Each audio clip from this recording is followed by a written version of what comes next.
আজকে আমার পোলা হুম যে আমি তো বাড়ি দূরে আসিল হ্যাঁ হে চাকরি আসিল কি নাম আগে উত্তম ত্রিপুরা। আচ্ছা এরপরে হে তখন কাজকর্ম করতে পারে না।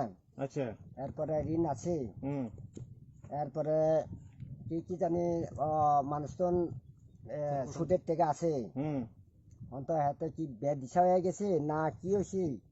তারপরে আমি দেখছি যে এখন গলা ফাঁসি।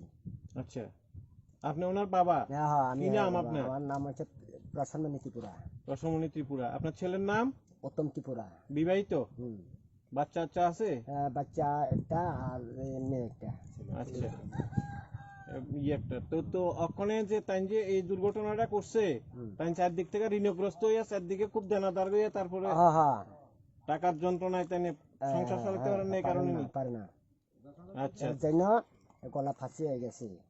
এমনিতে কোনো ঝগড়া বিবাদ কিছু হয়েছে না না আর কোনো রকমের সমস্যা নাই না তাইলে মেইন সমস্যা হয়েছে যে তাই নিয়ে চারদিক থেকে টাকা পয়সার কারণে তাই ঋণগ্রস্ত হয়ে গেছে গা 9 মাস তো বেতন আপনারাও তো জানেন সবাই 9 মাস বেতন পাই না চাকরি শেষ হয়ে গেছে। এরপরে হাতে বিভিন্ন রকম চিন্তা করি টাকা দিতে পারছে না ইটা হয়েছে না লেনদেন ব্যাপার এখন কলা ফাঁসি হয়ে গেছে মনে হয়।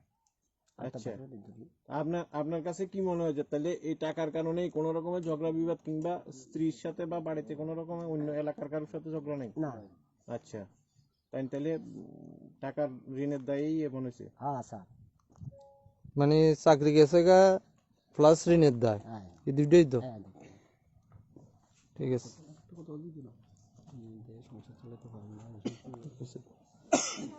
ঠিক আছে।